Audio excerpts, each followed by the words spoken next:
आता अभिमानानं बोला, माझं सोलापूर न्यूज चॅनेल.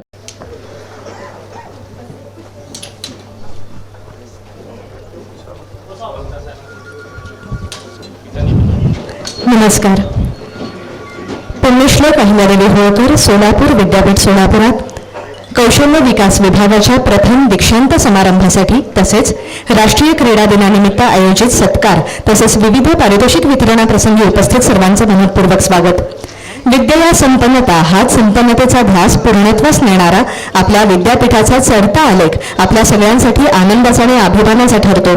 गेल्या अवघ्या 4 ते 5 वर्षांमध्ये 5 संकुलांवरून 11 संकुलांची झालेली स्थापना, 15 खेळांच्या मैदानांची झालेली निर्मिती, संशोधन कार्यात मिळवलेली तब्बल 14 पेटंट्स, मास्कची निर्मिती, 135 कौशल्य आधारित कोर्स, देखणा रेडिओ टीव्ही स्टुडिओ, विद्यापीठातील म्युझियम्स अशा अनेक अंगानं विद्यापीठ अवघ्या 18व्या वर्षी तारुण्यातला बहर अनुभवताना समाजभान राखत जबाबदारीचं 19व्या वर्षातलं पाऊल उचलताना देखील दिसतं आहे.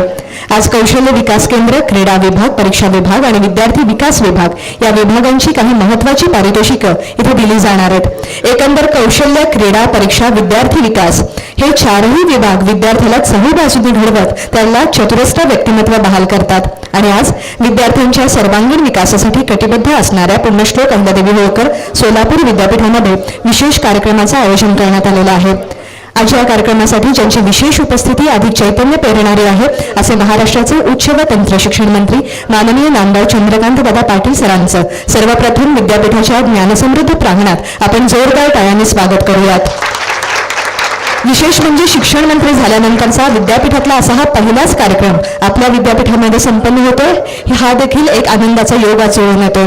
त्याचबरोबर व्यासपीठावर विराजमान विद्यापीठाच्या सर्जक आणि द्रष्टा कुलगुरू आदरणीय डॉक्टर मृणालिनी फडणवीस मॅडम, प्र कुलगुरू डॉक्टर व्ही पाटील सर, कुलसचिव एस के पवार सर, याचबरोबर सोलापूरच्या विकासामध्ये योगदान देणारे माननीय सर्व आमदार सर, या सगळ्यांचं देखील आपण स्वागत करत आहोत. माननीय सुभाषबापू देशमुख सर, माननीय रणजित मोहिते पाटील सर, त्याचबरोबर आमदार सचिन कल्याण शेट्टी सर, आमदार समाधान आवताडे सर, या सर्वांचं आपण स्वागत करत आहोत. माननीय मोहन डांगरे सर आज उपस्थित आहेत.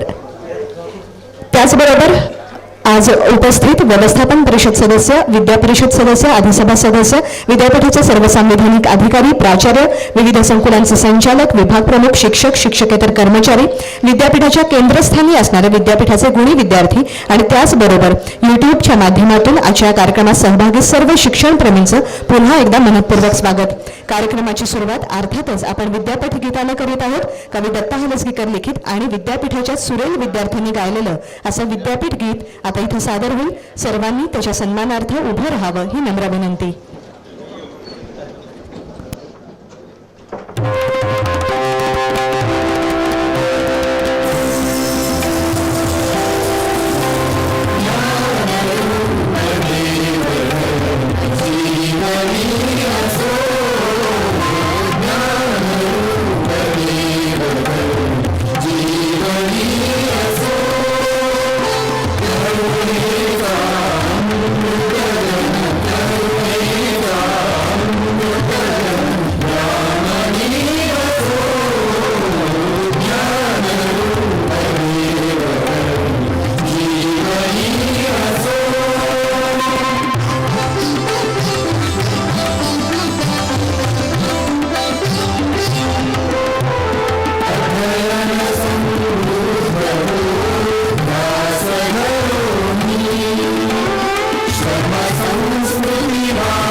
यानंतर व्यासपीठावर विराजमान झालेल्या सर्वच मान्यवरांना विनंती करते की कृपया त्यांनी प्रतिमा पूजन आणि दीपप्रज्वलन करावं.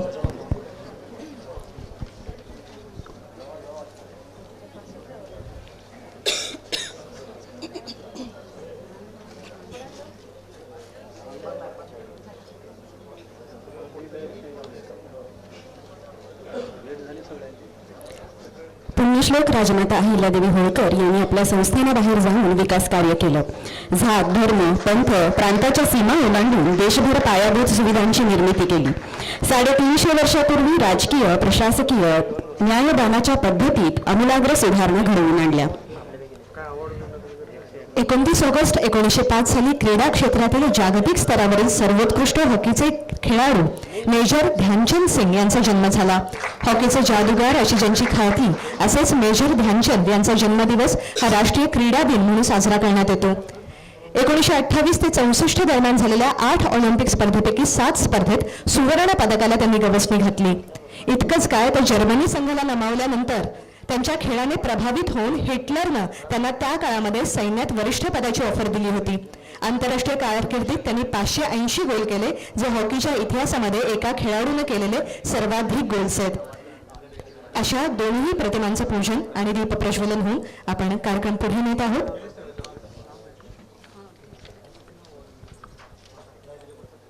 यानंतर अर्थतज्ञाच्या भूमिकेतून विद्यापीठाचा नवा प्रगती आलेख रचणाऱ्या आणि चित्रकाराच्या दृष्टिकोनातून कल्पकतेचे नवे रंग विद्यापीठात भरणाऱ्या आदरणीय कुलगुरू डॉक्टर मृणालिनी फडणवीस मॅडम यांना विनंती करते की त्यांनी कार्यक्रमाचे प्रास्ताविक करावे.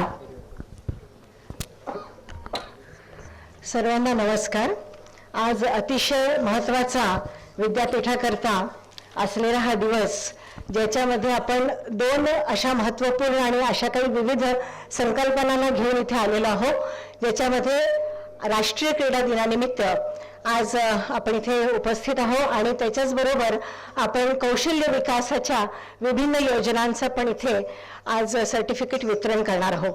अशा या सगळ्या महत्त्वपूर्ण कामामध्ये आज ज्यांची विशेष उपस्थिती आपल्याला लाभली आहे त्यांचा सर्वात पहिले मला याच्याकरता इथे अभिनंदन करते आणि श्री चंद्रकांत दादा यांचं आत्ताच शिक्षण मंत्री म्हणून ते इथे आलेले आहेत आणि पहिल्यांदाच आपल्या विद्यापीठामध्ये ते या मोठ्या ज्याला कार्यक्रम असं म्हणू शकतो जाहीर कार्यक्रमाकरता त्यांनी हे निमंत्रण स्वीकारलं. म्हणून सगळ्यांच्या वतीने सर आपलं खूप खूप इथे आम्ही आपल्याला धन्यवाद देतो.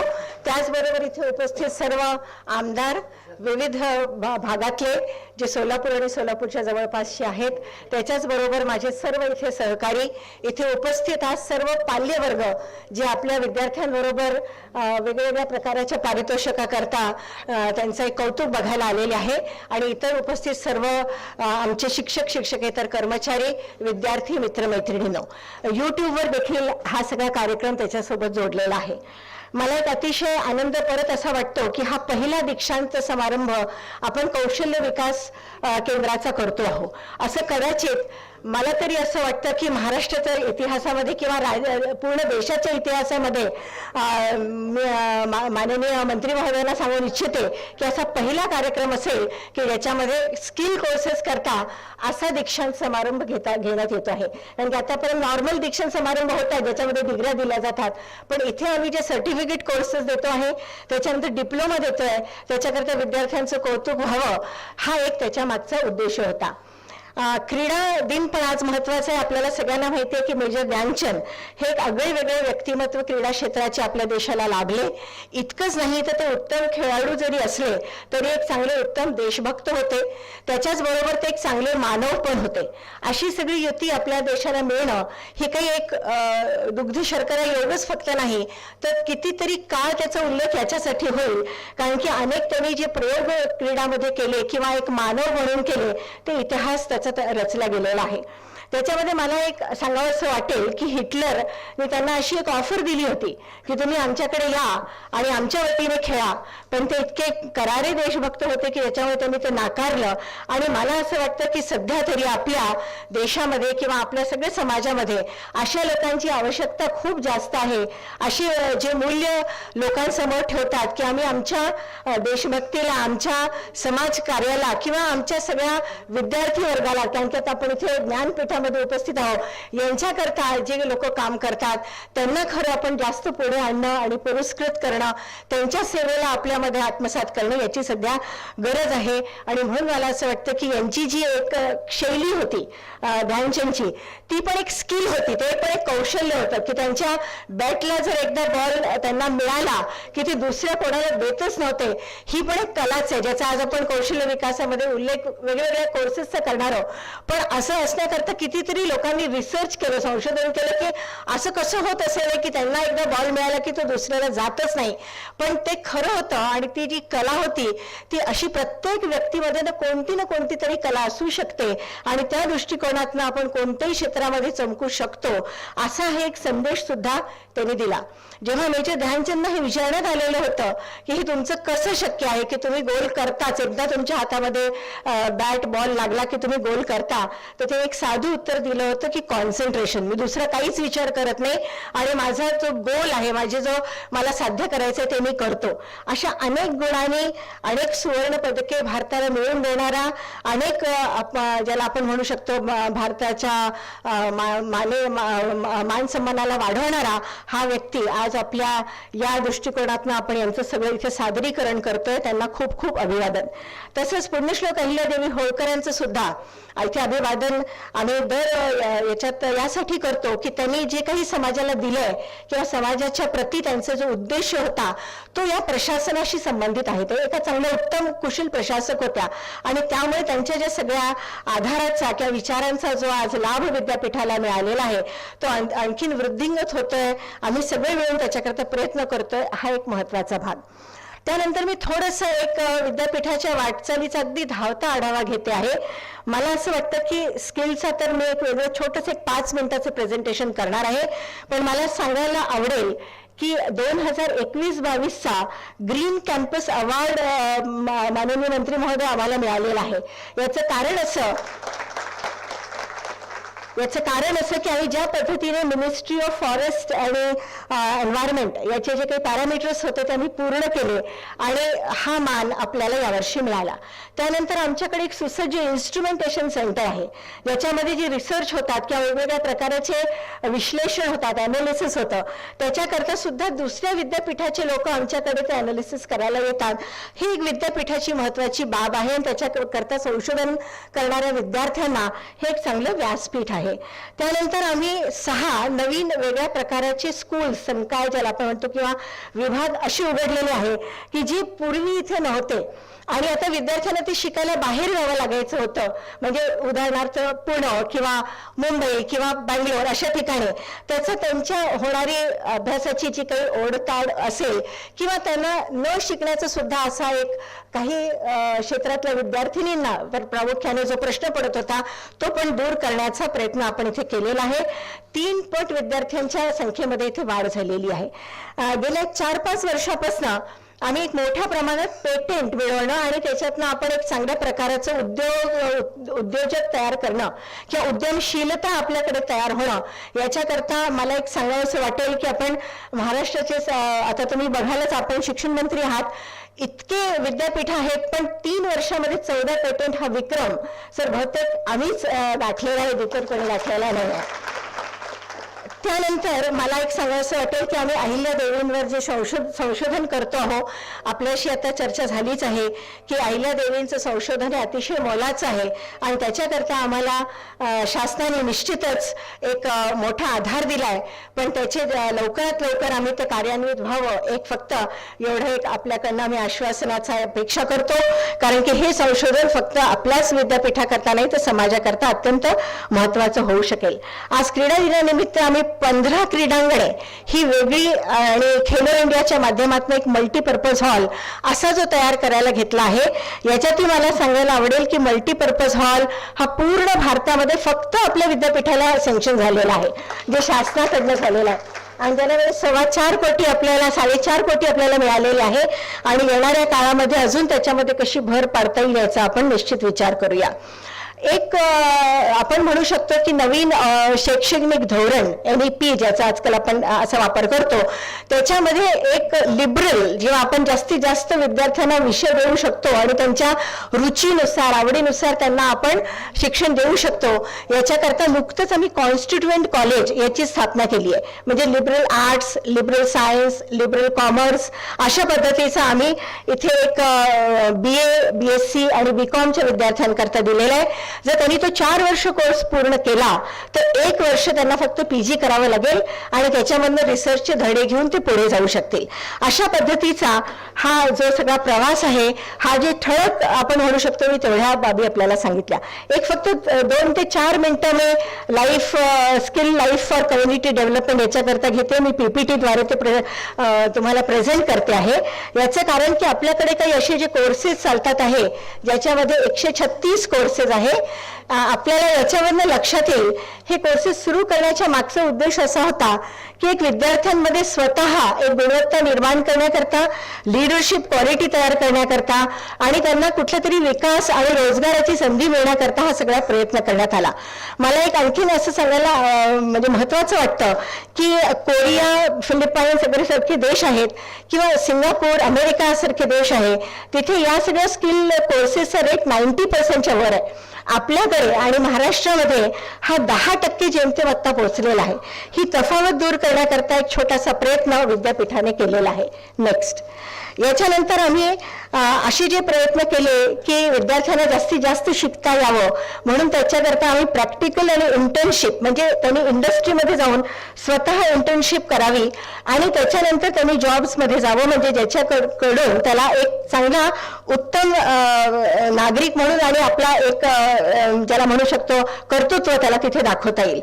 त्यालाच आम्ही कम्युनिटी बेस्ड अप्रोच असं पण म्हटलेलं आहे. नेक्स्ट, हा एक आमचा फक्त लोगो आहे ज्याच्यामध्ये विविध प्रकारचे प्रयत्न आम्ही करण्याचा प्रयत्न केलेला आहे. नेक्स्ट, आता याच्यामध्ये आम्ही एक 70% सिलेबस जो आहे तो प्रॅक्टिकल ओरिएंटेड ठेवला आणि 30% ही थिअरी आहे.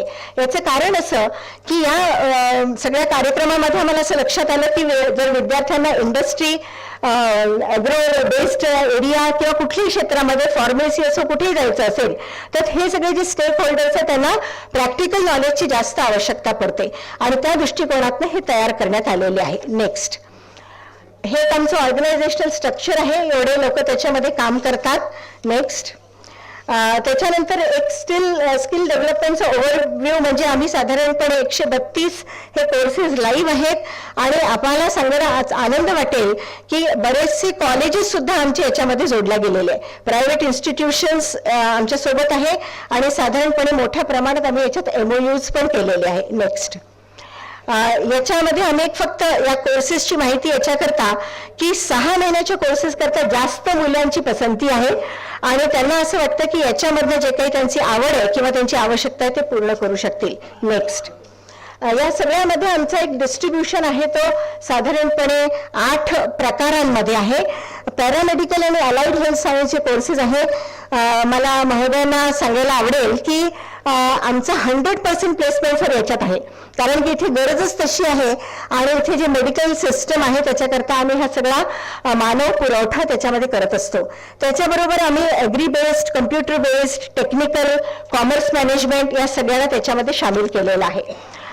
नेक्स्ट, त्याच्यानंतर आपण याची जी लिंकेजेस आहे ते बऱ्या प्रकारे NGO बरोबर जोडलेली आहेत आणि जसं आपली मध्ये चर्चा झाली तर 6000च्या वर विद्यार्थी याच्यामध्ये शिकतात आहे आणि साधारणपणे 60% विद्यार्थिनींची संख्या याच्यामध्ये आहे. नेक्स्ट, ग्रामीण आणि शहरी भागाचं जर आपण असं बघितलं डिस्ट्रीब्युशन तर आपल्याला लक्षात येईल की याच्यामध्ये देखील बऱ्यापैकी ग्रामीण भागातले विद्यार्थी आणि विद्यार्थिनी शिकायला येत आहेत आणि यामध्ये विद्यार्थिनींची संख्या याच्यातही जास्त आहे.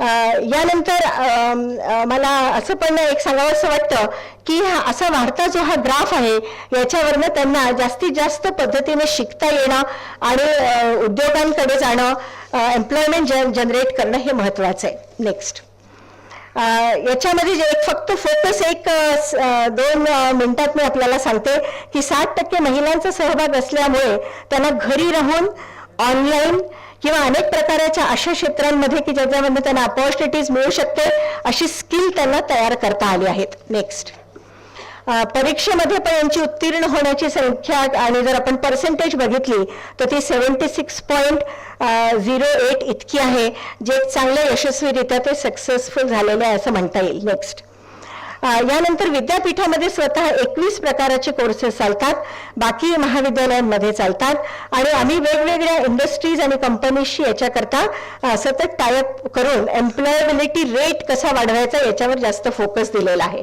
नेक्स्ट, हा सर्वात महत्त्वाचा स्लाइड आहे की आम्ही इतक्या लोकांना एम्प्लॉयमेंट देऊ शकलो. त्याच्यामध्ये सर्वात चांगला जो आकडा आपल्याला दिसतोय तो सेल्फ एम्प्लॉयड आणि प्रायव्हेट सेक्टरकडे जाणाऱ्या विद्यार्थ्यांची संख्या वाढली आहे. आपल्याला होम मेकर पण एक दिसेल.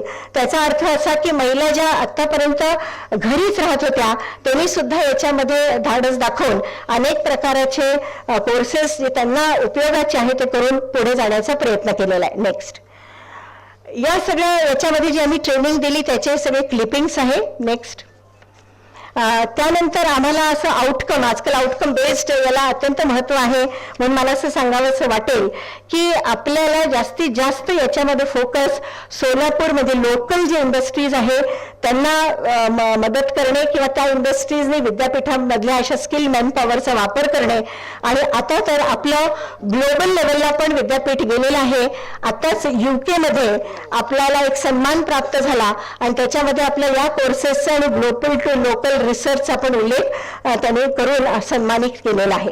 नेक्स्ट, एक आपलं फ्युचर प्लॅन फक्त असं आहे की आम्हाला याच्यामध्ये ज्या काही आता थोड्याफार कमतरता आहेत त्याला पूर्ण करायचं आहे, तर आम्ही जास्तीत जास्त याचं कोलॅबोरेशन नॅशनल लेवलच्या ज्या स्किल डेव्हलपमेंट सेंटर्स आहेत त्यांच्यासोबत करण्याचा प्रयत्न करणार आहोत. IT आणि टेक्निकल कोर्सेस हे वाढवणे आणि त्याच्यावर एक ऑर्गनाइज्ड जॉब फेअर्स तयार करणे, इन्क्युबेशन सेंटरशी त्याला जोडणे हा त्याचा एक महत्त्वाचा भाग राहील. आणि ॲग्रिकल्चर बेस्ड सिस्टमला पण वाढवणं हा उद्देश आहे. नेक्स्ट, एक आम्हाला सांगावंसं वाटेल की हे सगळ्या बाबी आम्ही सातत्याने घेत राहिलो 3-3.5 वर्ष. नेक्स्ट, आणि याचा जो सर्वात चांगला उपयोग झालेला आहे ते सगळ्या वृत्तपत्रांमधनं आम्हाला ही सगळी मदत पुढे नेण्याकरता मिळाली. आणि एक महत्त्वाची गोष्ट म्हणजे अंतिम वर्षाच्या विद्यार्थ्यांकरता हे कोर्सेस आम्ही एक बंधनकारक याच्याकरता की त्यांनी ते करावे आणि पुढे सगळ्या गोष्टींचा फायदा घ्यावा हा प्रयत्न केला. मी सगळ्यांची आभारी आहे. धन्यवाद की या दृष्टिकोनातनं विद्यापीठ वाटचाल करता हे सांगण्याचा प्रयत्न मला इथे करता आला. मी परत मंत्री महोदयांचे इथे स्वागत करते. त्यांनी आम्हाला वेळ दिला आणि पहिलाच कार्यक्रम आमच्या विद्यापीठाला देऊन हा विद्यापीठाचा मान वाढवला त्याच्याकरता मी अत्यंत आभारी आहे. धन्यवाद. धन्यवाद मॅडम. खरं तर विद्यापीठाचा प्रगतीचा हा मोठा पट अतिशय थोडक्यामध्ये आदरणीय कुलगुरू मॅडम यांनी मांडलेला आहे. यानंतर अर्थातच आपण स्वागत सत्काराकडे वळत आहोत. विद्यार्थी परिषदेच्या माध्यमातून विद्यार्थ्यांचा आवाज बनून ज्यांनी विद्यार्थ्यांच्या समस्या सोडवण्यासाठी कायम पुढाकार घेतला, आंदोलनं केली, सत्तेसाठी नाही तर संघटनात्मक कार्यातून राष्ट्र उभारणीसाठी जे कायम झटले असे विद्यार्थ्यांच्या प्रश्नांची सखोल जाण असणारे एक कार्यकर्ता ते महाराष्ट्र राज्याचे उच्च व तंत्र शिक्षण मंत्री असा प्रवास करणारं, साध्या राहणीतून सर्वार्थानं जनसामान्यांचं प्रतिनिधित्व करणारं व्यक्तिमत्व म्हणजेच माननीय नामदार चंद्रकांत दादा पाटील सर. त्यांचं स्वागत आदरणीय कुलगुरू मॅडम यांच्या हस्ते इथे होत आहे. आपण जोरदार टाळ्यांनी पुन्हा एकदा त्यांचं स्वागतही करूयात. विशेष म्हणजे कौशल्य विकास केंद्राअंतर्गत घेतल्या जाणाऱ्या हँडलूम अभ्यासक्रमाच्या विद्यार्थिनींनी तयार केलेलं वॉलपीस आपण त्यांना भेट देत आहोत.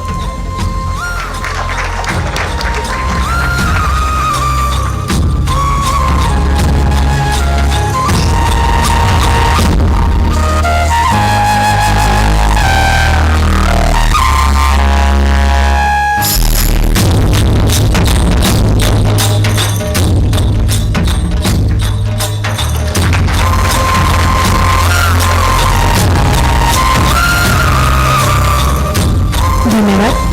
त्याचबरोबर आज अतिशय आनंदाची बाब की सन्माननीय आमदार आज आपल्यामध्ये उपस्थित आहे, तर त्यांचंही आपण स्वागत करू इच्छितो. सर्वप्रथम आदरणीय आमदार सुभाषबापू देशमुख यांचं स्वागत आदरणीय कुलगुरू मॅडमांनी करावं अशी मी त्यांना विनंती करते.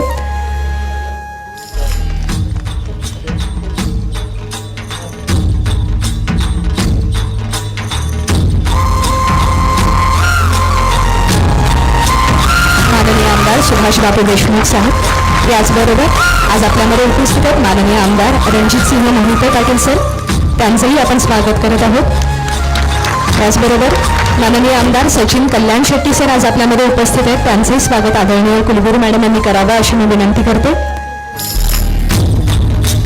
आणि याचबरोबर माननीय आमदार समाधानदादा अवताडे सर सुद्धा आपल्यासोबत आहेत. आजच्या कार्यक्रमाला त्यांची आवर्जून उपस्थिती आहे, तर त्यांचंही स्वागत आदरणीय कुलगुरू मॅडम यांच्या हस्ते इथे संपन्न होतं. धन्यवाद. पुण्यश्लोक अहिल्यादेवी होळकर सोलापूर विद्यापीठाच्या आदरणीय कुलगुरू डॉक्टर मृणालिनी फडणवीस यांचे स्वागत आणि आदर सत्कार विद्यापीठाचे प्रभारी कुलगुरू माननीय प्राध्यापक डॉक्टर विकास पाटील यांनी करावं अशी मी त्यांना विनंती करते. विद्यार्थ्यांच्या हिताचे अनेक धाडसी निर्णय घेऊन आपल्या विद्यापीठाला उच्च शिक्षण क्षेत्रामध्ये एक नवीन उंची प्राप्त करून देणाऱ्या कला आणि विज्ञान यांची उत्तम सांगड घालून विद्यापीठात अनेक नाविन्यपूर्ण उपक्रमांचा यांनी पाया घातला.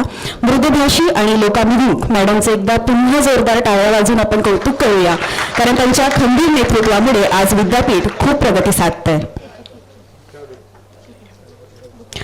पुण्यश्लोक अहिल्यादेवी होळकर सोलापूर विद्यापीठाचा क्रीडा व शारीरिक शिक्षण विभाग सोलापूर जिल्ह्यामध्ये क्रीडा व शारीरिक शिक्षण विषयक पोषक असे वातावरण निर्माण करीत आहे. विभागामार्फत 17 क्रीडा प्रकारांच्या विद्यापीठ स्तरीय स्पर्धांचे आयोजन करण्यात येते. 2019च्या राज्यस्तरीय क्रीडा महोत्सवाचे यजमानपद स्वीकारत विभागाने यशस्वीरित्या स्पर्धा पार पाडली. खेळाडू, विद्यार्थी आणि क्रीडा प्रशिक्षक यांच्यासाठी विविध उपक्रम देखील राबवले जातात. आज राष्ट्रीय क्रीडा दिनाचे औचित्य साधून विभागाद्वारे गुणवंत खेळाडू व संघ मार्गदर्शक तथा व्यवस्थापक यांना रोख बक्षीस व प्रमाणपत्र देऊन त्यांचा सत्कार करण्यात येणार आहे. माननीय आमदार श्री चंद्रकांतदादा पाटीलजी यांना विनंती, त्यांनी सर्वप्रथम खेळाडू विद्यार्थिनींचा इथे सत्कार करावा, तसेच त्यांच्या पुढील वाटचाली शुभेच्छा द्याव्या. आमंत्रित करतीये विद्यापीठाशी संलग्नित बार्शीच्या शिवाजी कॉलेज ऑफ एज्युकेशनच्या विद्यार्थिनी कुमारी काजल कृष्णा भाकरे यांना. अखिल भारतीय आंतरविद्यापीठ 2021-22 पॉवर लिफ्टिंग मुलींच्या स्पर्धेत 47 किलो वजन गटामध्ये यांनी रौप्य पदक पटकावले आहे. सदर स्पर्धा जनार्दन रायनगर राजस्थान विद्यापीठ उदयपूर येथे संपन्न झाली.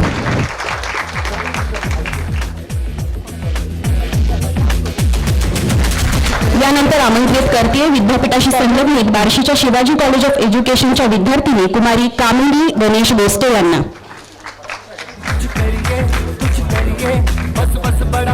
अखिल भारतीय आंतरविद्यापीठ 2021-22 पॉवर लिफ्टिंग मुलींच्या स्पर्धेत 52 किलो वजन गटामध्ये यांनी रौप्य पदक पटकावले आहे.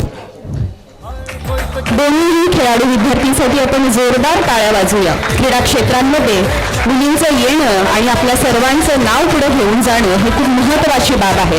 दोन्ही विद्यार्थिनींसाठी जोरदार टाळ्या.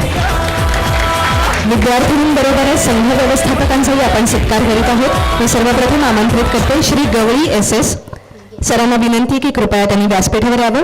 छत्रपती शिवाजी नाईट कला व वाणिज्य महाविद्यालयाचे सर आहेत. पॉवर लिफ्टिंग या विभागामध्ये त्यांनी संघ व्यवस्थापक म्हणून कार्य केलेलं आहे. त्याचबरोबर श्री देशपांडे MK सर देशभक्त संभाजीराव गरड महाविद्यालय मोहोळ या महाविद्यालयाचे सर आहेत आणि त्यांनी देखील पॉवर लिफ्टिंग या क्रीडा विभागामध्ये संघ व्यवस्थापक म्हणून विद्यार्थ्यांना मार्गदर्शन केलेलं आहे. क्रीडा विभागातील या चौघांचं आपण पुन्हा एकदा मनपूर्वक अभिनंदन करूयात. यानंतर पुन्हा एकदा आपण कौशल्य विकास केंद्राकडे वळतो की आत्ताच आपण पाहिलेलं आहे की त्याप्रमाणे आदरणीय कुलगुरू मॅडम यांच्या नेतृत्वाखाली आणि डॉक्टर प्रभाकर कोळेकर सर यांच्या मार्गदर्शनानुसार आज आपण पाहतोय की कौशल्य विकास केंद्र विशेष मुद्रा उमटवत आहे. त्यामधील काही महत्त्वाचे सत्कार आपण इथे संपन्न करत आहोत. सर्वप्रथम मी आमंत्रित करते मॉलिक्युलर डायग्नोस्टिक्स या सर्टिफिकेट कोर्समध्ये प्रथम क्रमांक मिळवलेली धुमाळ सायली नागनाथ विद्यार्थिनीला विनंती आहे की तिने लवकरात लवकर व्यासपीठावरती यावं.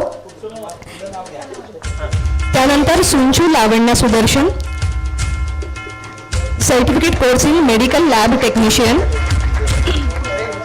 प्रथम क्रमांक या सर्वांनीच पटकावलेला सुंचू लावण्या सुदर्शन, त्यानंतर घोडके शीतल सत्यवान मॉन्टेसरी टीचर या विभागामध्ये त्यांनी यश संपादित.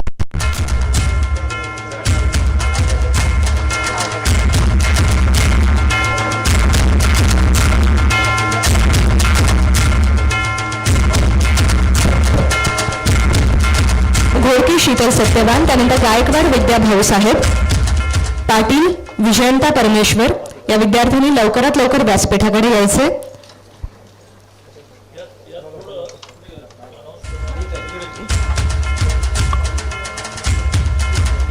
चालेल सर. जर सर्टिफिकेट एक्सचेंज झाले तर कृपया नंतर आपण आपलं योग्य ते प्रमाणपत्र घेऊन जावं. गायकवाड विद्या भाऊसाहेब पाटील विजयंता परमेश्वर, यानंतर शिंदे राजेंद्र विलास, बारबोले पूर्वा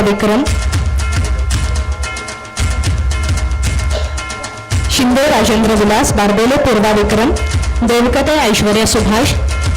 जी नावं घेतली जातात त्यांनी कृपया त्या क्रमाने व्यासपीठाच्या जवळ येऊन थांबावं ही विनंती. आणि त्यानंतर धिंडीने ललिता शिवमूर्ती. यानंतर आमंत्रित करते श्री खराडे नागराज तसेच श्री धोत्रे अर्जुन यांना. सामाजिक शास्त्र संकुलातील डिजिटल जर्नलिझम या प्रमाणपत्र अभ्यासक्रमामध्ये यांनी प्रथम क्रमांक मिळवला आहे. पुढील विद्यार्थिनी आहे श्रीमती बोधनकर अनुराधा. भूशास्त्र संकुलातील एन्व्हायरमेंटल इन्फॉर्मेटिक्स या प्रमाणपत्र अभ्यासक्रमामध्ये त्यांनी प्रथम क्रमांक मिळवला आहे.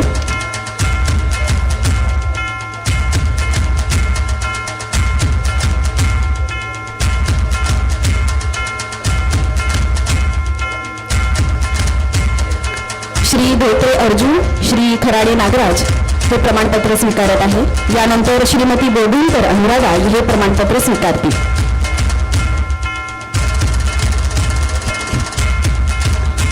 पुढील विद्यार्थिनी आहे श्रीमती सुत्रावे अमृता. ॲक्युप्रेशर या प्रमाणपत्र अभ्यासक्रमामध्ये या विद्यार्थीने प्रथम क्रमांक पटकावला आहे. सदर कोर्स अलाइड हेल्थ सायन्सेस संकुलामध्ये घेतला जातो. यानंतर पुढील विद्यार्थी आहे श्री भडकवाड दीपक. रसायनशास्त्र संकुलातील method of analysis, instrumental method of analysis या प्रमाणपत्र अभ्यासक्रमामध्ये यांनी प्रथम क्रमांक पटकावला आहे. पुढील दोन विद्यार्थी आहे श्री वेल्हाळ अमोल तसेच श्रीमती वेल्हाळ सारिका. या दाम्पत्यांनी योगा टीचर हा कोर्स अगदी जोडीने पूर्ण केला. यांच्यासाठी विशेष टाळ्या. अलाइड हेल्थ सायन्सेस या संकुलामध्ये सदर प्रमाणपत्र अभ्यासक्रम घेतला जातो. यानंतर आमंत्रित करतीय कुमारी कोल्हाळे स्नेहनीला. सामाजिक शास्त्र संकुलातील ॲग्रो टुरिझम या प्रमाणपत्र अभ्यासक्रमामध्ये स्नेहल कोल्हाळे यांनी प्रथम क्रमांक पटकावला आहे. टाळ्यांचा आवाज खूपच कमी येतो. परीक्षा देणं आणि त्यामध्ये प्रथम येणं हे सोपं नसतं बरं का, त्यामुळे टाळ्यांचा आवाज येऊ दे.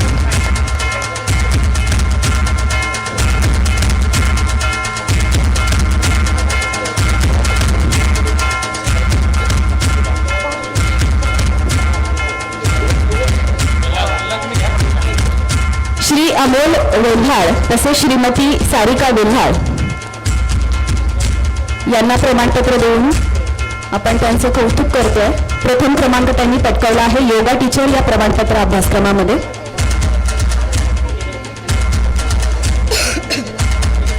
विशेष नमूद करावयाची बाब म्हणजे हे सर्व विद्यार्थी डिस्टिंक्शन क्लास घेऊन प्रथम आलेले आहेत. सर्व यशवंत व गुणवंत विद्यार्थ्यांचे आपण पुन्हा एकदा जोरदार टाळ्यांचा वर्षाव करत अभिनंदन करूया. धन्यवाद. मान्यवरांना विनंती की कृपया त्यांनी स्थानापन्न व्हावं.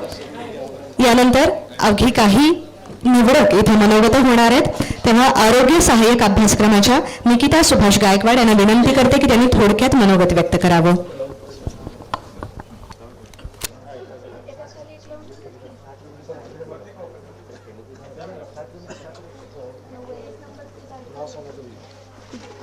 नमस्कार, माझं नाव निकिता सुभाष गायकवाड.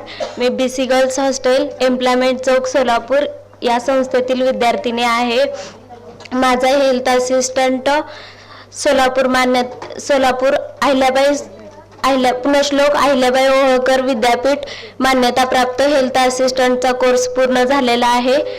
ह्या कोर्ससाठी मला अंजलीताई नानल आमच्या हॉस्टेलच्या अध्यक्ष आहेत, यांनी मला समजावून सांगितले की हा कोर्स केल्यावर लवकरात लवकर नोकरी लागते आणि समाजसेवाही करता येते. तू स्वतःच्या पायावर उभे राहशील आणि तुझी आर्थिकदृष्ट्या परिस्थिती सुधारेल, म्हणून मी हा कोर्स निवडला. ह्या कोर्ससाठी मी सोलापूर विद्यापीठामध्ये ॲडमिशन घेतले आणि डॉक्टर कोळेकर सर यांनी आम्हाला आमच्या संस्थेला खूप सहकार्य केले. बेसिकल्स हॉस्टेल या संस्थेमधील सुहासिनी कुलकर्णी मॅडम यांनी मला पुढील शिक्षणासाठी ANM हा कोर्स निवडून दिला. या कोर्ससाठी मी CNS हॉस्पिटलमध्ये सध्या प्रॅक्टिकल करत आहे. हा कोर्स मी पूर्ण केल्यानंतर मला तिथे नोकरी देणार असेही सांगितले आहे. त्यासाठी धन्यवाद. खरंच मनातील भावना व्यक्त करताना कधी कधी शब्द देखील अपुरे पडतात. यानंतर आमंत्रित करतीये डिजिटल जर्नलिझम प्रमाणपत्र अभ्यासक्रमाचे विद्यार्थी श्री रोहित इटगी यांना.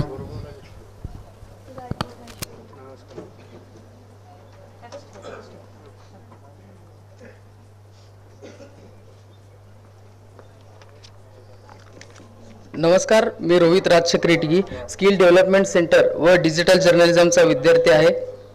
मी हा कोर्स करण्याच्या आधी मी एक साधा मुक्त पत्रकार होतो व प्रशिक्षण नव्हतं, मला जे काही पत्रकाराचं प्रशिक्षण नव्हतं. मी जेव्हा हा कोर्स केला तेव्हा जे दर्जेदार शिक्षण मिळालं व सोलापूर विद्यापीठातील जे काही 1.25 कोटी रुपये खर्च होऊन अद्ययावत असे स्टुडिओ आहे त्याचाही मला चांगला लाभ विद्यार्थ्यांना झाला व त्यातील चांगल्या प्रकारच्या साहित्य हाताळता आले व त्यामुळे माझ्या आत्मविश्वासात वाढ झाली व मी सध्या वीरशा लिंगायत वार्ता हा वीरशा लिंगायत समाजचा वृत्तपत्र गेल्या 4 वर्षापासून चालवतो व सोलापूर टुडे न्यूज हा न्यूज चॅनल ही मी चालवतो. आधी माझं वृत्तपत्र हा 4 पानी निघायचा व जे काही आता हे कोर्स मी घेतलो, कोर्स चालू केलो तेव्हा आता माझा प्रत्येक विशेषांक हा 20 ते 24 पानाचा, तेही 4 कलर फुल स्केप मध्ये मी काढतो. सर्व शिक्षकांच्या व मार्गदर्शनामुळे हा मी करत आहे. माझा जे काही पत्रकारिता हा छंद म्हणून मी कोर्स केला होता, पण आता तोच माझा व्यवसायात रूपांतर झालेला आहे व तसेच जे काही हा कोर्स इथे अत्यंत माफक दरात सोलापूर विद्यापीठाने विद्यार्थ्यांना प्राप्त करून दिलेला आहे. जे काही आपण बाहेर बघतो, पुणे मुंबई येथे 20 ते 30 हजार रुपये खर्च करून व बाहेरील खर्च असे 40-50 हजार रुपये खर्च करून कोर्स विद्यार्थी करत होते, पण हाच कोर्स सोलापूर विद्यापीठाने अत्यंत 3,000 रुपयात हा कोर्स मिळवून दिलेला आहे. तसेच जे काही माझा हा स्वयंरोजगार प्राप्त झालेला आहे. मी माझे 2 शब्द संपवतो. जय हिंद, जय महाराष्ट्र. धन्यवाद श्री रोहित इटकीजी. कौशल्य विकास विभागाच्या विविध प्रमाणपत्रांचे अभ्यासक्रम संपूर्ण सोलापूर शहर आणि जिल्ह्यामध्ये अनेक संस्थांच्या सहकार्याने विद्यार्थ्यांना उपलब्ध करून देण्यात येतात. या सर्व संस्थांतर्फे प्रातिनिधिक स्वरूपात मनोगत व्यक्त करण्यासाठी आमंत्रित करीत आहे सोलापुरातील सुप्रसिद्ध यशोधरा सुपर स्पेशालिस्ट हॉस्पिटलचे चेअरमन माननीय डॉक्टर बसवराज कोलूरजी यांना.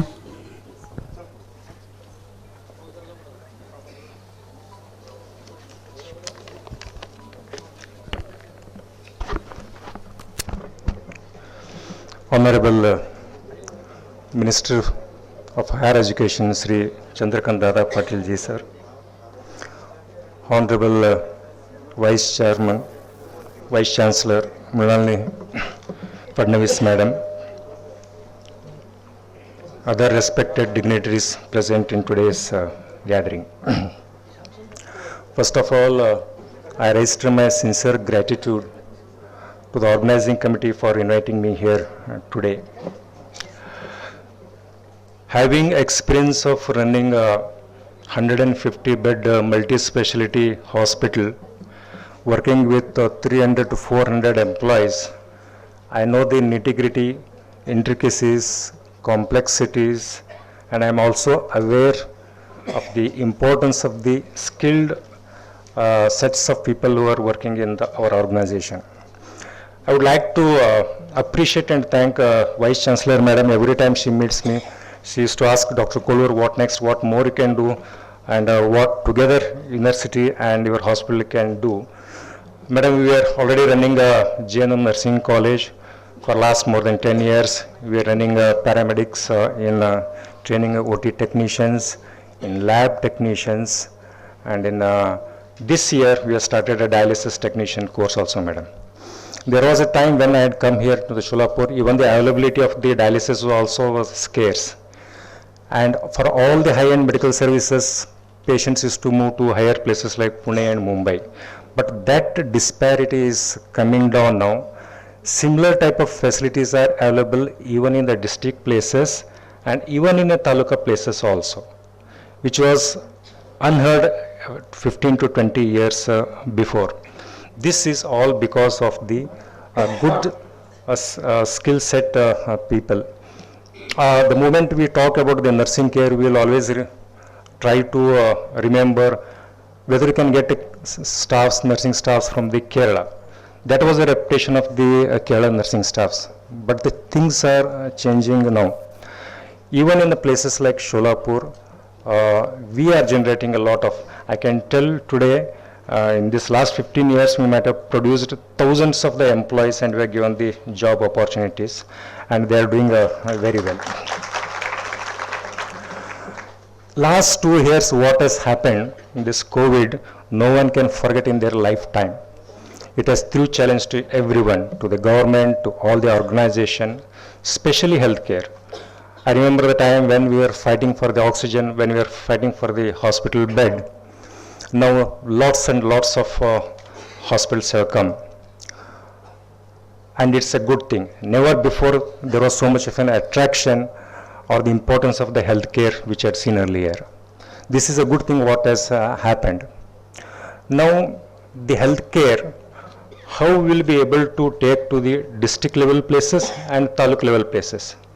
Dialysis are available even in the talukas also. Cath lab available in the talukas, CT scan, MRI, all these things are available. Machine is not a problem. It is the good technicians. That is very important. That which we are able to generate nowadays. That's the reason this is happening. So this is a good thing overall for the development of the country's healthcare system.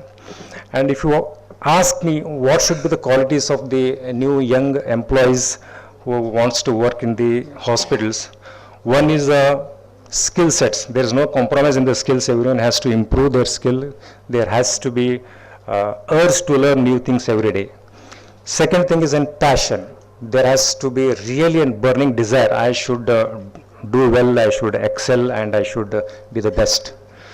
Third is in compassion. Compassion is very important today. In hospital, it is not only in medical service, it's a hospitality also is very important. This quality also is very important. And then your attitude and your interpersonal relation is very important. When people are sitting to take an interview, they see not only your skill sets, but your attitude also is equally important. That we have to cultivate. And another most important thing is your all-round development, your mental health. It's again very, very important. Nowadays we are seeing more than any other diseases. People are going into depression and they seek advice for their mental problems. So mental health also is very important. So these are the qualities which any employee should possess and develop. And I look forward for the very self-reliant organization places everywhere. Even though ours is in hospital, we are developing a lot of employment opportunities. We are conducting and training courses, certified courses, and each and every year 50 to 100. The moment they join the course, I'll assure them, you will get job the moment you complete your course. Next day itself, they will be absorbed in our hospital. So this type of an assurance we are giving it to them, and hopefully it will turn out to be good for the future of the healthcare in India. Thank you. धन्यवाद sir. खरं तर निवडकच मनोगत झालेली आहेत, पण यामधून लक्षात येते की कौशल्य विकास केंद्रातून फक्त व्यक्तिमत्व विकास नाहीये, रोजगाराची निर्मिती नाहीये, तर सोलापूरला नवा आकार देण्यात सुद्धा हे विद्यार्थी महत्त्वाचं योगदान देत आहेत. धन्यवाद. यानंतर आपण परीक्षा विभागाचे काही महत्त्वाचे पुरस्कार इथे देणार आहोत. परीक्षा विभागामार्फत विविध विषयांमध्ये गुणानुक्रमे प्रथम येणाऱ्या विद्यार्थ्यास रोख बक्षीस आणि प्रमाणपत्र देऊन आता गौरवण्यात येणार आहे. मी पुन्हा एकदा आदरणीय चंद्रकांत दादा पाटील सरांना आणि कुलगुरूंना विनंती करते की त्यांना सन्मानित करावं. सर्वप्रथम आमंत्रित करते बनकर रुपाली मोहन. विद्यार्थ्यांना विनंती आहे की लवकरात लवकर त्यांनी व्यासपीठाकडे यावं. बनकर रुपाली मोहन BA इंग्रजी विषयामध्ये 84.97% घेऊन प्रथम आलेली ही विद्यार्थिनी. जोरदार टाळ्यांनी आपण त्याचं अभिनंदन करूयात. पुढील विद्यार्थी आहे दत्तात्रय इमडे. MA इंग्लिशमध्ये यांनी प्रथम क्रमांक मिळवला आहे. 80.19% इतके गुण त्यांनी प्राप्त केलेले आहेत. त्यानंतर मोहिते विनोद शहाजी.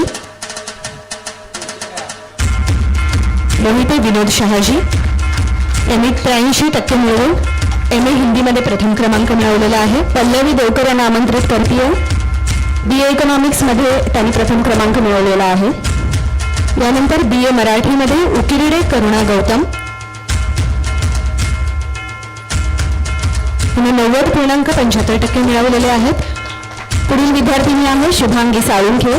BCom मध्ये यांनी प्रथम क्रमांक प्राप्त केलेला आहे. त्यानंतर गायकवाड ऐश्वर्या हरिदास. BSc मॅथमॅटिक्समध्ये 93.40% त्यांनी मिळवलेले आहेत. आमंत्रित करते अश्विनी कापडे यांना. BEd मध्ये यांनी प्रथम क्रमांक मिळवला आहे.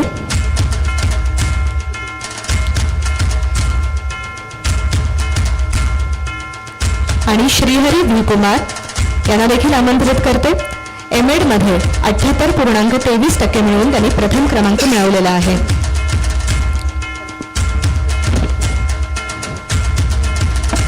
धन्यवाद.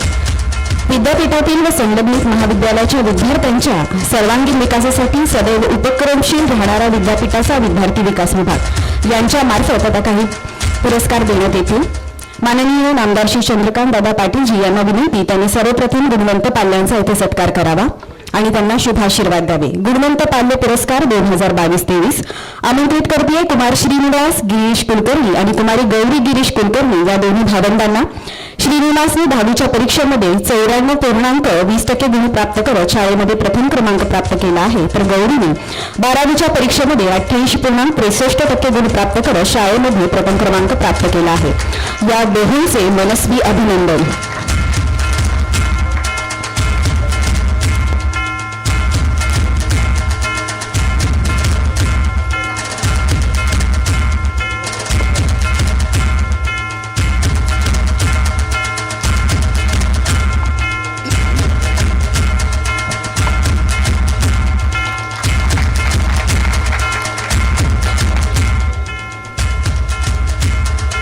धन्यवाद. यानंतर सृजनरंग नियतकालिका स्पर्धा 2020-21 या स्पर्धेचं पारितोषिक वितरण येथे संपन्न होणार आहे. पारंपरिक महाविद्यालय सर्वसाधारण विजेतेपद प्रथम क्रमांक DBF दयानंद कला व शास्त्र महाविद्यालय सोलापूर. नियतकालिकेचे नाव दयानंद. त्यांना प्रतिनिधींना विनंती आहे की कृपया त्यांनी व्यासपीठाकडे यावं.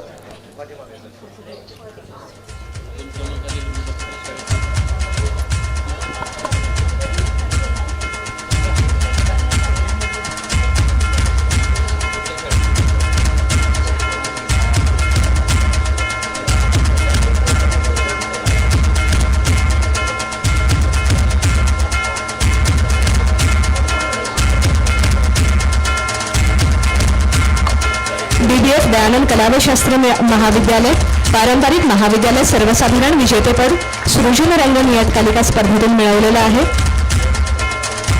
त्यानंतर व्यावसायिक महाविद्यालयाचे सर्वसाधारण विजेतेपद जात आहे. प्रथम क्रमांक SKN सिंहगड अभियांत्रिकी महाविद्यालय कोरटी.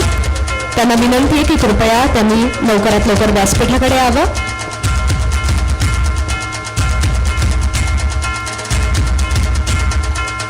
नियतकालिकांमधून विद्यार्थ्यांचे अनेक लिहिते हात आपल्याला वाचायला मिळतात.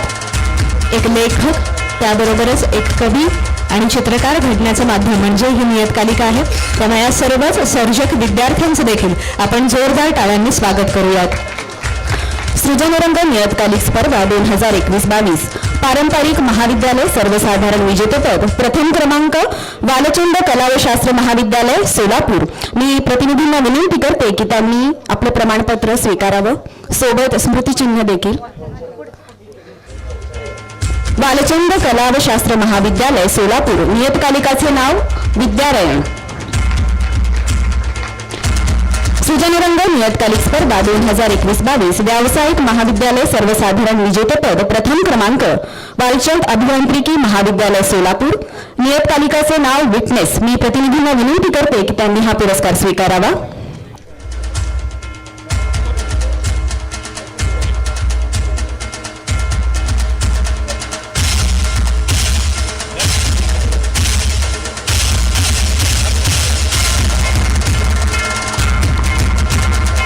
सृजनरंग नियतकालिक स्पर्धा 2021-22 व्यावसायिक महाविद्यालय सर्वसाधारण विजेतेपद प्रथम क्रमांक बालचंद अभियांत्रिकी महाविद्यालय सोलापूर. धन्यवाद. यानंतर एक विशेष सत्कार आपण इथे संपन्न करतोय की आज आपल्यामध्ये माननीय मोहन डांगरे सर आहेत, तर त्यांचंही आपण स्वागत आणि सत्कार करणार आहोत. मी आदरणीय चंद्रकांतदादा पाटील सरांना विनंती करते की त्यांनी त्यांचाही सत्कार करावा. आपण सगळेजण त्यांना ओळखतो की आई प्रतिष्ठानची त्यांनी स्थापना केली आणि त्यातूनही आदरणीय चंद्रकांतदादांच्या प्रेरणेनेच त्यांनी आई प्रतिष्ठानची स्थापना केलेली आहे. कोविड काळामध्ये अर्धा लिटर दूध 150 मुलांना त्यांनी रोज दिलेलं आहे. 10,000 मुलींना ड्रेस वाटप केलेलं आहे. गरजूंना रोज 2 वेळचं जेवण त्या काळात त्यांनी दिलेलं आहे. दिवाळीच्या वेळेसुद्धा कपडे आणि फराळाचं वाटप त्यांनी केलेलं आहे आणि आज त्यांची उपस्थिती आहे, तर त्यांचंही आपण इथे स्वागत केलेलं आहे.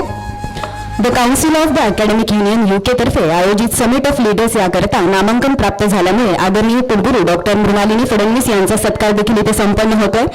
मी आदरणीय नामदार श्री चंद्रकांतदादा पाटील यांना विनंती करते की त्यांनी मॅडमचा इथे सत्कार करावा. आदरणीय कुलगुरू महोदयांच्या मार्गदर्शनाखाली विद्यापीठाकडून राबवण्यात आलेल्या लोकल टू ग्लोबल शिक्षण तथा नाविन्यपूर्ण उपक्रमाची दखल जागतिक पातळीवरील नामांकित युरोपियन राष्ट्रातील अकॅडमिक युनियन ऑफ ऑक्सफर्ड संस्थेने घेतली. The academic union of Oxford ही जागतिक पातळीवरची शिक्षण आणि संशोधन क्षेत्रात कार्य करणारी महत्त्वपूर्ण अशी संस्था आहे. संपूर्ण जगातील 350हून अधिक विद्यापीठे तसेच संशोधन केंद्राशी ही संस्था जोडली गेलेली आहे. मॅडमना यासाठी नामांकन प्राप्त झालं ही आपल्यासाठी अत्यंत आनंदाची आणि अभिमानाची बाब आहे.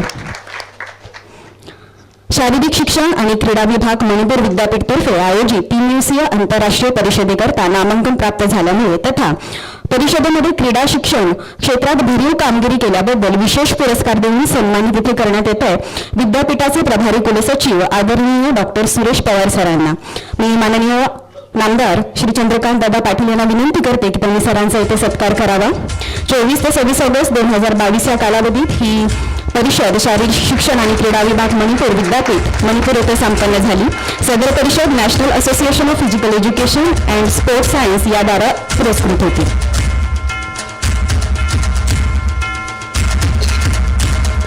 कौशल्य विकास केंद्र संगणक प्रणालीचे उद्घाटन सन्माननीय श्री चंद्रकांत दादा पाटील यांनी संगणकाद्वारे करावं अशी मी त्यांना विनंती करते.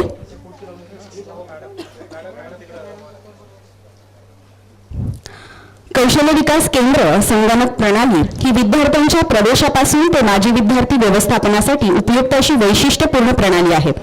या प्रणालीद्वारे कौशल्य विकास केंद्राचे संपूर्ण डिजिटायझेशन करण्यात येणार आहे तथा कौशल्य विकास केंद्राचा संपूर्ण डेटा ऑनलाईन जतन केला जाणार आहे. माननीय श्री चंद्रकांतदादा पाटीलजी यांच्या शुभ हस्ते या प्रणालीचे उद्घाटन येथे संपन्न होत आहे.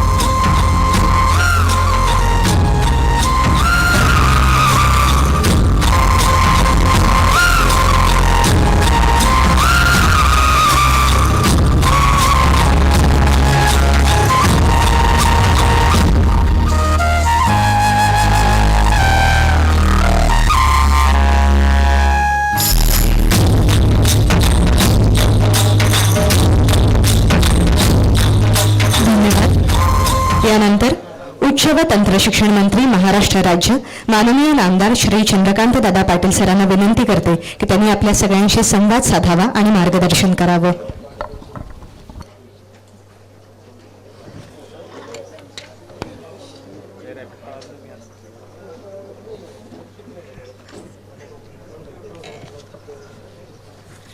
पुण्यश्लोक अहिल्यादेवी होळकर सोलापूर विद्यापीठाच्या वतीने आज 3-4 कार्यक्रम एकत्रित होत आहेत.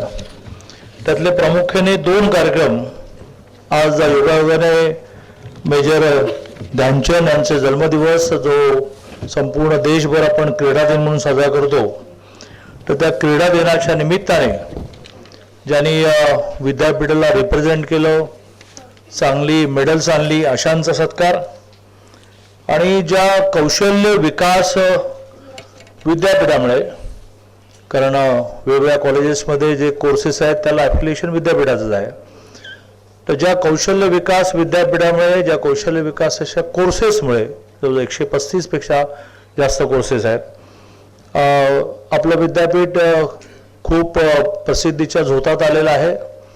आणि सगळ्यात महत्त्वाचं म्हणजे छोट्या गावातल्या तरुण तरुणींना रोजगार उपलब्ध झाला आहे. तर त्या कौशल्य विकासाचा एका अर्थाने पदवीदान समारंभ, खरं म्हणजे हे पण विशेष आहे की अजूनही आपण कौशल्य विकासाची राज्याची एक युनिव्हर्सिटी फॉर्म करायची म्हणतो आहोत, पण तोपर्यंत सोलापूर विद्यापीठाने ते कोर्सेसही डेव्हलप केले, ते पूर्णही केले. 6000 विद्यार्थी आतापर्यंत यात शिकले आणि त्याचा पदवीदान समारंभही केला. आणि त्यामुळे क्रीडा दिनाच्या निमित्ताने कार्यक्रम, कौशल्य विकास पदवीदान समारंभाचा कार्यक्रम, त्या व्यतिरिक्त अकॅडमिक एक्सलन्स ज्यांनी सिद्ध केला, ज्यांना वेगवेगळ्या परीक्षांमध्ये चांगले मार्क्स मिळाले, अशांचं अभिनंदन. आणि विशेष एक कार्यक्रम ज्याची मी माहिती करून घेतली की हे उत्कृष्ट पाल्य काय आहे. ते म्हणाले की विद्यापीठात काम करणाऱ्या कर्मचाऱ्यांच्या मुलांना ते त्यांचे आई वडील या विद्यापीठात नोकरी करतात, पण ही खूप ब्रिलियंट आहेत, अशांना पण आम्ही उत्कृष्ट पाल्य अशा प्रकारचं पारितोषिक देतो. विशेष कल्पना आहे. असा एक एकत्रित कार्यक्रम या ठिकाणी व्यासपीठावर होतो आहे. त्याला व्यासपीठावर उपस्थित आपल्या विद्यापीठाचे कुलगुरू डॉक्टर मृणालिनी फडणवीस, आपल्या विद्यापीठाचे प्रकुलसचिव डॉक्टर सुरेश पवार, आपल्या विद्यापीठाचे प्रभारी प्रकुलगुरू डॉक्टर विकास पाटील, विद्यापीठातले वेगवेगळ्या शाखांमध्ये शिकवणारे प्राध्यापक, वेगवेगळ्या खात्यामध्ये काम करणारे प्राध्यापकेतर शिक्षकेतर कर्मचारी, विद्यापीठाच्या वेगवेगळ्या शाखांमध्ये शिकणारे विद्यार्थी बंधू भगिनी, प्रामुख्याने लोकप्रतिनिधी खूप मोठ्या संख्येने उपस्थित आहेत की ज्यांच्या पाठिंब्यामुळे गावोगाव अशा प्रकारचे सगळे विषय मार्गी लागत असतात. या राज्याचे माजी मंत्री आणि आमदार सुभाष बापू देशमुख, आमदार रणजितसिंह मोहिते पाटील, आमदार समाधानजी अवताळे, आमदार सचिन कल्याण शेट्टीजी, या व्यतिरिक्तही खूप मान्यवर आहेत. पण मला कोल्हापूरला एका कार्यक्रमाला पोहोचायचं असल्यामुळे असं एखादं नाव राहिलं असेल तर मला क्षमा करा. पण सर्व व्यासपीठावरील आणि समोर उपस्थित मान्यवर बंधू आणि भगिनींनो, मी सुरुवातीलाच म्हटल्याप्रमाणे एका वैशिष्ट्यपूर्ण कार्यक्रमामुळे अधिवेशनाच्या प्रचंड गर्दीमध्ये असताना ज्यावेळेला मला कुलगुरू महोदयांचा फोन आला त्यावेळेला मी त्यांना 2दा विचारून घेतलं, काय कौशल्य विकास विषयाचा पदवीदान समारंभ? ते म्हणाले, हो, आम्ही कौशल्य विकासामध्ये ज्यांनी चांगलं यश संपादन केलं, ज्यांनी अभ्यासक्रम पूर्ण केला, त्यांचा पदवीदान समारंभाचा कार्यक्रम करणार. त्यावेळेला खरं म्हणजे 29 शक्य आहे की नाही मला माहीत नव्हतं, तरी मी असं म्हटलं की मी येणार. आणि नंतर मला असं लक्षात आलं की आदला दिवस माझा नागपूर आहे, नागपूरहून सोलापूरला यायचं आहे. पण मी असं ठरवलं की आता आपण हो म्हटलं ना तर जायला पाहिजे. आणि ज्या विषयाची आवश्यकता आहे, ज्यावर बोलून मी माझं भाषण संपवेल, ज्या कौशल्य विकासाची आता देशाच्या वाढत्या लोकसंख्येमध्ये रोजगार निर्मितीसाठी आवश्यकता आहे, त्या कौशल्य विकासाचा हा कार्यक्रम असल्यामुळे आपण गेलं पाहिजे असं म्हणून मी या ठिकाणी आलो त्यावेळेला खूप जुन्या आठवणींना मला उजाळा देता आला. गेटवरच लोकमतचे संपादक होते आणि आता डिजिटल मीडियामध्ये काम करत आहेत, डिजिटल मीडियामध्ये काम करणाऱ्यांची असोसिएशन मानतायत असे राजा माने, प्रसिद्ध पत्रकार आणि माझे परममित्र, ते गेटवरच मला भेटले. आणि त्यांनी गेटवर एक मोठा आपल्याकडे सोलापूर जिल्ह्यात जसं आपण करतो की तुळशीच्या पानांचा हार हा अधिक मानाचा मानला जातो, आणि एक खुर्ची ठेवली होती. तर म्हटलं की अरे आपण आतमध्ये जाऊया. त्यामुळे तुम्हाला आठवण करून द्यायची आहे की ह्या विद्यापीठाच्या गेटवर उभं राहून तुम्ही अनेक वेळेला गेट मीटिंग घेतलेल्या आहेत. विद्यार्थी परिषदेचा मी अनेक वर्ष पूर्ण वेळ होतो आणि नंतर नंतर शेवटी ऑल इंडिया जनरल सेक्रेटरी झालो. तर मी त्यांना म्हटलं की नाही हे फार रिलेव्हंट आहे. मग त्यांनी त्या उन्हामध्येच खुर्ची ठेवली होती, त्यांचा फेटा बांधण्याचा आग्रह झाला. तर इथून माझ्या आठवणींना उजाळा चढला. पुढे जाऊन मी पदवीधरचा आमदार झालो आणि ह्याच विद्यापीठामध्ये मी सिनेट मेंबर झालो. आमदारांना वेगळ्या विद्यापीठावर सिनेट नॉमिनेशन्स असतं. तर मी सिनेटच्या अनेक मिटिंगना आलो आणि करता करता आज विद्यापीठाच्या एका कार्यक्रमाला मंत्री म्हणून प्रमुख पाहुणा म्हणून आलेला. राजकारणाची तीच एक मोठी गंमत असते की कालपर्यंत जो सामान्य माणूस असतो तो आमदार झाला, खासदार झाला, मंत्री झाला की तो कुलगुरूंचा सुद्धा सन्मान करू शकतो, असं त्याचं महत्त्व आहे. त्यामुळे इथे बसलेल्या तरुण तरुणी विचार करायला हरकत नाही.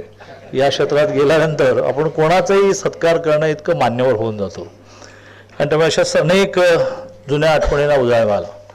तसंच विद्यापीठा संबंधीच्या सरकार 14 ते 19 देवेंद्रजींच्या नेतृत्वाखाली असतानाच्या अनेक गोष्टींना उजाळा मिळाला. मला आठवते की या विद्यापीठाला पुण्यश्लोक अहिल्यादेवी विद्यापीठ नाव द्यावं यासाठी खूप आंदोलन सुरू झालं. मी देवेंद्रजींना नेहमी असं म्हणत राहिलो की शाहू महाराज हे छत्रपती शिवाजी महाराज हे सगळ्यांचंच एका अर्थाने आदर्श दैवत आहे.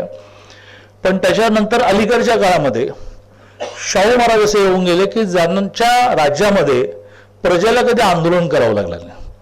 आठवतं का हो, मुलींना मोफत शिक्षण द्यावं अशा प्रकारे शाहू महाराजांच्या राज्यामध्ये मोर्चे निघाले नाहीत. पण त्यांना असं वाटलं की मुलींना शिक्षण दिलं पाहिजे, मोफत दिलं पाहिजे. आरक्षणासाठी आत्ता लढे रणजितदादा चालले आहेत, पण त्यावेळेला 1904 साली प्रामुख्याने हे आरक्षण हे शाहू महाराजांनी करवीर संस्थानामध्ये दिलं आणि ते करण्यासाठी आता जसे लाखालाखाचे मोर्चे निघाले तसे काही काढावे लागले नाही. त्यामुळे राजा तोच खरा की ज्याला प्रजेच्या मनामधलं कळतं. आणि त्यामुळे ज्यावेळेला अहिल्यादेवींचं नाव द्यावं तर म्हटलं अहिल्यादेवींचं नाव द्यायला आंदोलन घ्यायला करावं लागतं, आपण स्वतःहून दिलं पाहिजे. आणि त्याप्रमाणे ज्या पुण्यश्लोक अहिल्यादेवींनी शौर्यासाठी तर त्या प्रसिद्ध आहेतच, परंतु विकासासाठी प्रसिद्ध अनेक जलाशय त्याने निर्माण केले. आणि सगळ्यात महत्त्वाचं म्हणजे अध्यात्माची बैठक असल्याशिवाय माणूस कुठल्याही क्षेत्रामध्ये यशस्वी होईल की नाही माहीत नाही, यशस्वी होईल पण समाधानी राहू शकत नाही. अशी अध्यात्माची बैठक ज्यांची होती. अदरवाईज माणसं खूप मोठी होतात, ती दाखवतात की ते खूप प्रसन्न आहेत, परंतु त्यांची अस्वस्थता ही जोपर्यंत हे सगळं क्षणभंगूर आहे, हा परमेश्वराने निर्माण केलेला खेळ आहे आणि कधी तो काय होईल सांगता येत नाही. ही रिॲलिटी ही ज्या अध्यात्मातून कळते तर अध्यात्माचा पाया ज्या पुण्यश्लोक अहिल्यादेवींचा होता आणि त्यामुळे प्रचंड मोठ्या प्रमाणात शंकराची मंदिरं त्यांनी बांधली. तर अशा व्यक्तिमत्वाचं नाव द्यायला कशाला लोकांनी आंदोलन केली पाहिजे. देवेंद्रजींनी निर्णय केला, लगेच आपण नाव दिलं. नाव देऊन आपण न थांबता आपण 14,50,00,000 इतका निधी उपलब्ध करून दिला. आणि नवीन जे कॅम्पस आपलं होतं त्या कॅम्पसमध्ये अहिल्यादेवींचा खूप मोठा पुतळा आपण उभा करतो आहोत. बरोबरीने त्यांचं स्मारक, त्यांच्या आठवणी अशा अनेक गोष्टी तिथे निर्माण होत आहेत. त्याच वेळेला असा विषय आला, आपल्याला माहिती असेल की या विद्यापीठाला बसवेश्वरांचं नाव द्यायचं की अहिल्यादेवांचं नाव द्यायचं. कारण म्हणजे दोन मोठ्या व्यक्तिमत्वांच्या नावासाठी भांडणं होण्याचं काहीच कारण नाही. ताबडतोब बसून निर्णय केला पाहिजे की यांच्या नावाने हे करू, यांच्या नावाने हे करू. त्याच वेळेला असा आपण निर्णय केला की एक बसवेश्वर अध्यापन केंद्र, अध्ययन केंद्र म्हणू, अध्यासन केंद्र म्हणू असं आपण निर्माण केलं पाहिजे. आणि त्यासाठी 4 कोटीचा निधी घोषित झाला. आपल्याला माहिती असेल की हे राजकारणाचं व्यासपीठ नाही, अदरवाईज मी खूप गोष्टी मांडू शकतो, परंतु फॅक्टसुद्धा मांडल्याच पाहिजेत. मधल्या काळामध्ये सगळ्याच गोष्टी, कोविड हे पण कारण असेल, कोविडच्या नावाने अकार्यक्षमता हे कारण असेल, कोविडच्या नावाने इच्छाशक्ती नावाचं कारण असेल, इच्छाशक्ती नसणं नावाचं कारण असेल, परंतु अशा सगळ्याच गोष्टी महाराष्ट्रातल्या रेंगाळल्या आहेत. तसं हा रेंगाळला आहे. मी आज या निमित्ताने घोषित करतो की अहिल्यादेवींच्या ह्या पुतळ्याला आणि स्मारकाला लागणारा पैसा सुद्धा आम्ही कमी पडू देणार नाही. आणि बसवेश्वर अध्यासन केंद्रासाठी 4 कोटी जे घोषित झाले मॅडम, ते अगदी लगेचच तुम्ही मला आज निवेदन दिलं आहे. मी ताबडतोब सगळ्या प्रश्नांसाठी मुंबईमध्ये 14 किंवा 15ला बैठक लावतो आहे आणि त्यामुळे पुरवण्यांमध्ये घ्यावं लागतं, कारण आपलं राज्य हे एक आर्थिक शिस्त पाळतं. ती आर्थिक शिस्तसुद्धा 2.5 वर्षामध्ये पूर्णपणे विस्कटलेली आहे. 1000 कोटीच्या फायनान्सच्या कन्सेंट नाही, काही नाही असं झालं आहे आणि आता ते ऑब्जेक्शन निर्माण झालेलं आहे.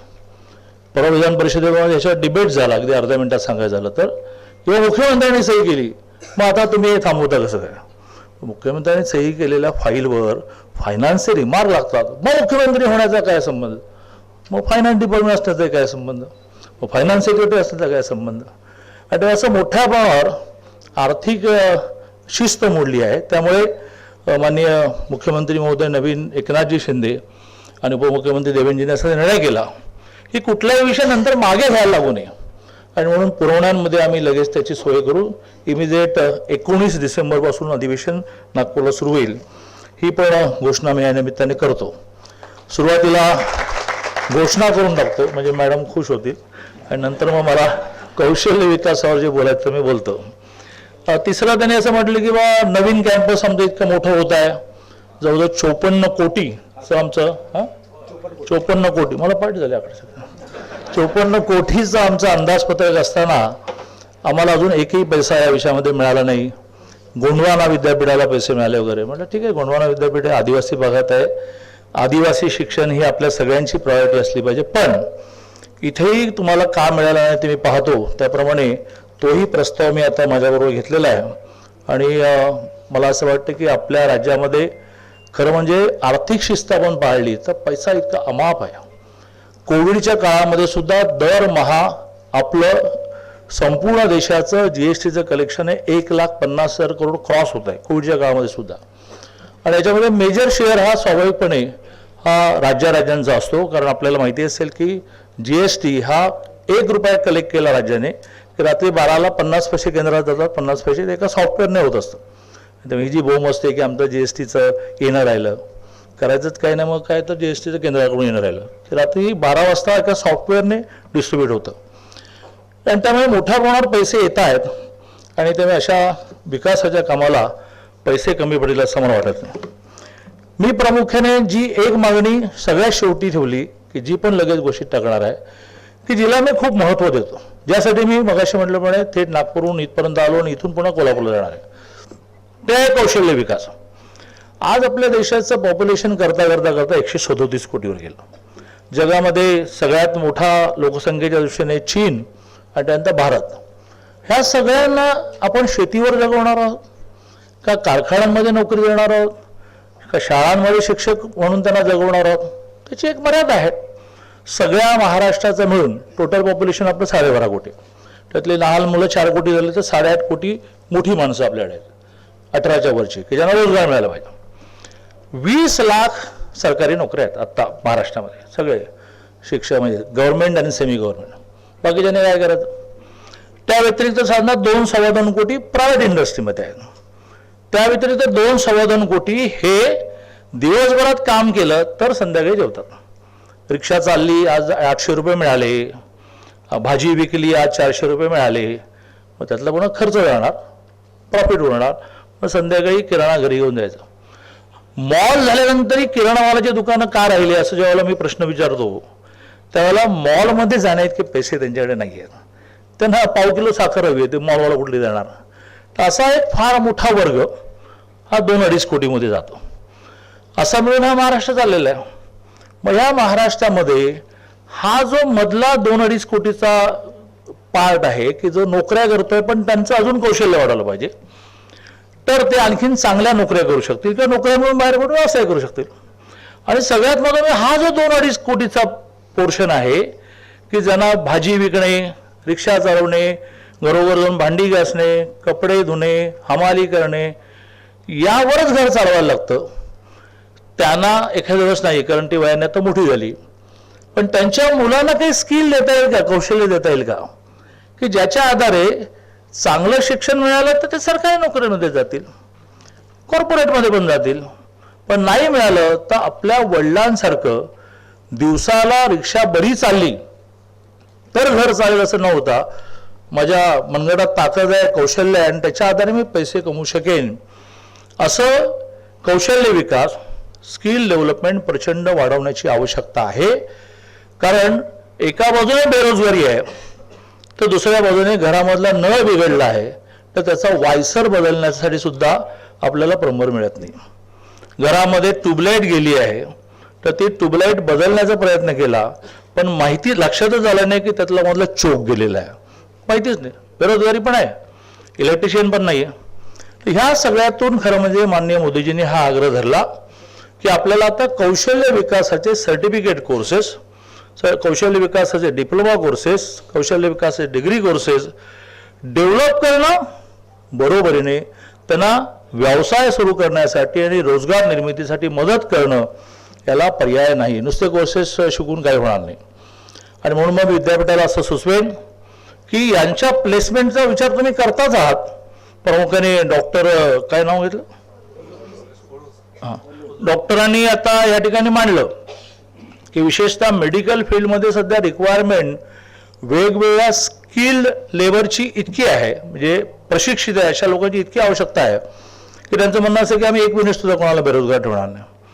पण त्याचं टाईप करायला लागेल, अशा हॉस्पिटलला जाऊन विचारावं लागेल किंवा एक कोर्स आमचा मध्ये जरा अधिक संख्येने झाला तर आमची एक 100 पोरं बेरोजगार राहिली तर आता नेमकी तुमच्या हॉस्पिटल्समध्ये काय रिक्वायरमेंट आहे, तर बेड असिस्टंट नावाची रिक्वायरमेंट आहे. तर बेड असिस्टंटचा कोर्स डेव्हलप करू का, आता एक्सरे टेक्निशियन आता पुरेसे झाले, ECG ऑपरेटर आता पुरेसे झाले. असा मार्केटची रिक्वायरमेंट लक्षात घेऊन कोर्सेसची निर्मिती करणं, या मुलांना वाड्यावर सोडून आता तुमचा कोर्स पूर्ण झाला, अरे भरपूर नोकऱ्या आहेत जा तिकडे असं न म्हणता त्याचा टायअप नीट निर्माण करणं आणि व्यवसाय सुरू करण्यासाठी त्यांना आवश्यक मदत करणं, असाही भाग विद्यापीठाच्या कामातला भाग व्हायला पाहिजे. यासाठी आवश्यक असणारी मॅनपॉवर ही आपण वाढवली पाहिजे. आता एक मुद्दा जो मला प्रकर्षाने वाटतो तो बोलून मी माझं बोलणं संपवणार आहे. सगळ्यात महत्त्वाचं म्हणजे या सगळ्या नव्याने करणाऱ्या व्यवसायांना प्रतिष्ठा मिळवून दिली पाहिजे. मला अनेक जण प्रवासामध्ये भेटतात की माझं पोरगं 10वी नापास झालेलं आहे, त्याला कुठेतरी पतसंस्थेत चिकटवा ना. तर मला सुरुवातीला चिकटवा म्हणजे काय कळत नाही, तर माणूस चिकटवायचा कसा, पण तुम्हाला मला नंतर लक्षात आलं म्हणून की चिकटवा म्हणजे नोकरीला लावा. तर तो शिपाई म्हणून त्याला पतसंस्थेत पगार किती मिळतो, सुरुवात तर 3,500-4,000 होतं. करत करत खेचत खेचत खेचत लग्न झालं, एक मुलं झालं तरी तो 8,000 पर्यंत जातो. पण उद्या त्याला आता हे जे बुके त्यांनी दिले ना तर याची फार डिमांड वाढत चालली. त्यातून महिन्याला 25,000 मिळणार असले तरी त्याला काय, सॉरी माझ्या सगळ्या बहिणींनी मला माफ करा, पण त्या आमच्या 25,000 रुपये दरमहा करणारा, कशात 25,000 मिळवणारा बुके तयार करून त्याला काय मुलगी मिळत नाही. कारण ती म्हणते की त्याला परमनंट नोकरी कुठे आहे, त्याला PF कुठे आहे, त्याला ग्रॅच्युटी कुठे आहे, बरोबर आहे ना, का नाही असं नाही, त्याला आफ्टर रिटायरमेंट पेन्शन कुठून मिळणार आहे. आणि त्यामुळे या सगळ्या कौशल्य विकासानंतर तो निराशेच्या खाईत जाईल, पैसे कमवून सुद्धा याला प्रतिष्ठा नाही आहे. आणि त्यामुळे सगळ्या समाजाने मिळून याची प्रतिष्ठा वाढवली पाहिजे. आणि सगळ्यात महत्त्वाचं म्हणजे त्याला सरकारी नोकरीमध्ये सेफ का वाटतं, तर त्याला पगारही चांगला असतो, तो वेळेत मिळतो आणि सगळ्यात म्हणजे अनेक फॅसिलिटीज मिळतात. माननीय मोदीजींनी ह्या देशामध्ये कुठलाही प्रश्न शिल्लकच ठेवायचा नाही ठरवला आहे. आणि त्यामुळे या वर्गाला कशामुळे असुरक्षित वाटतं, तर त्याला असुरक्षित वाटतं की रिटायरमेंट नंतर आपलं पेन्शनचं काय, अटल पेन्शन सुरू केली, केवळ 210 रुपये दरमहा भरायचे. ते 210 रुपये वयाच्या 60 पर्यंत भरायचे. त्या 60 पर्यंत भरण्यामधून 1,05,000 रुपयाचा भरणा होतो. म्हणजे तो 38व्या वर्षी गेला, 40 नंतर जाता येत नाही त्या स्कीममध्ये, 38व्या वर्षी गेला तर त्याची 210च्या ऐवजी वयाप्रमाणे 1442 होईल. पण 60 पर्यंत त्याची 1,05,000. असं कुठल्याही वयोगटाला जो प्रीमियम पडेल तो 60 पर्यंत 1,05,000 भरला तर 60 नंतर मरेपर्यंत दरमहा 5,000 पेन्शन, मृत्यूनंतर बायकोला मरेपर्यंत दरमहा 5,000 पेन्शन, बायको मेल्यानंतर मुलांना 8.5 लाख रुपये जे इन्व्हेस्ट केल्यानंतर त्यांना मरेपर्यंत दरमहा 6,000 रुपये व्याज. अशी अटल नावाची योजना आणली, माहितीच नाहीये. आता कुठे देशामध्ये 3 कोटी लोकांनी फायदा घेतला. आता मोदीजी बहुतेक ती आता 5,000 त्याचं कॅपिंग आहे, ते आता 10,000 पर्यंत नेत आहेत. 10,000 रुपये पेन्शन मिळाली रिक्षावाल्याला, तर तो रिक्षा चालवायचा त्यावेळेला सुद्धा खचून त्याला 12-13 हजार रुपये मिळायचे. तरी तो कुटुंब चालवायचा, मुलं मोठी झाली ती कमवायला लागली आणि रिक्षा चालवताना जेवढे मिळायचे तेवढे पेन्शन मिळणार आहे. त्याला मरेपण मिळणार आहे, बायकोला मरेपण मिळणार आहे, मुलांना मिळणार आहे. की आपोआप तो म्हणतो हा मग काही आपल्याला रिक्षा चालवायला हरकत नाही, कारण रिक्षा चालवताना सुद्धा आपल्याला अटल पेन्शन मिळणार आहे. मुद्दा येतो की त्या टाटामध्ये नोकरी लागला ना की घरातलं कोणी आजारी पडो मग औषधोपचार फ्री होतो. आयुष्यमान मोदींची 5 लाख, 5 लाखाचे औषधोपचार 1 रुपया पण प्रीमियम न भरता, मेडिक्लेममध्ये प्रीमियम भरायला लागतं, 1 रुपया पण प्रीमियम न भरता आमच्या समाधानजींसारख्यांच्या मागे लागायचं, शिबिर लावायला लावायचं, डॉक्युमेंट सबमिट करायची, प्रत्येकाचं पटापटा कार्ड तुमचं चालू आहे बहुतेक आयुष्यमान कार्ड. वर्षाला कुटुंबाला 5 लाखाचे औषधोपचार ऑपरेशन सहित admission after discharge free. That is a debit card. तुमचे 5 लाख सेव्ह आहेत. गेलात म्हातारा ॲडमिट झाला 37,000 बिल झालं, 5 लाखातले 37,000 वजा होणार. बघायचं 4,63,000 उरले. म्हातारी आजारी पडली 88,000 खर्च झाला, 88,000 वजा होणार. वर्षभरामध्ये सगळ्या कुटुंबाला 5 लाखाचे औषधोपचार फ्री. मग टाटामध्ये नोकरी कशाला पाहिजे? ते आरोग्याची काळजी करतात, आमचे मोदीजी आरोग्याची काळजी. मग आम्ही भाजी विकली तरी चालेल, त्यातून जरा अधिक भाजी विकू, अधिक पैसे कमवू. आणि त्यामुळे ज्या कारणामुळे ह्या समाजाला नोकरीची हौस निर्माण झाली. काल परवाकडे मला सिनियर कॉलेजच्या प्राध्यापकांच्या रिक्रुटमेंटची 2,072 जागांची फाईल सही करावी लागली. तर त्यावेळेला मला त्याने कानात येऊन सांगितलं की आता तुम्ही ह्या 2,072 लोकांना त्यांच्या सर्व्हिस पिरियडमध्ये इतके करोड रुपये मिळणार याची गॅरंटी निर्माण केली. अशी नोकरीमध्ये एक फिक्स अमाऊंट मिळत असल्यामुळे, पण मी काय म्हटलं कळलं, 2,072 आणि 8,000 पैकी अजून 6,000ची स्क्रुटिनी झालेली आहे. तर तेवढे पैसे हे ज्यावेळेला स्किल डेव्हलपमेंट नंतर व्यवसायातून मिळणार असतील, त्याच्यामध्ये अशा प्रकारच्या सुरक्षेच्या योजना मिळणार असतील, तर मला असं वाटतं की ह्याला प्रतिष्ठा निर्माण होईल आणि हे सगळं वाढेल. आणि त्या दृष्टीने आपण सगळ्यांनी विचार केला पाहिजे. आणि म्हणूनच स्किल डेव्हलपमेंटसाठी मॅडमने 10 कोटी मागितलेले आहेत, ते सुद्धा मी आज घोषित करतो आणि माझं भाषण संपवतो. खूप खूप धन्यवाद सर. सोलापूरशी असणारी त्यांची घट्ट नाळ आणि विद्यापीठाशी असणारे त्यांचे जिव्हाळ्याचे संबंध त्यांनी मनोगतातून अधिक ठळक केलेले आहेत. आणि विशेष करून ज्या घोषणा आज सरांनी केलेल्या आहेत त्यामुळे विद्यापीठाच्या उज्ज्वल भवितव्यच जणू त्यांनी अधोरेखित केलेले. पुन्हा एकदा आपण जोरदार टाळ्यांनी त्यांना अभिनंदन आणि त्याचबरोबर त्यांचे आभार मानूयात की त्यांनी आवर्जून विद्यापीठाचा इतका जिव्हाळ्याने विचार केला.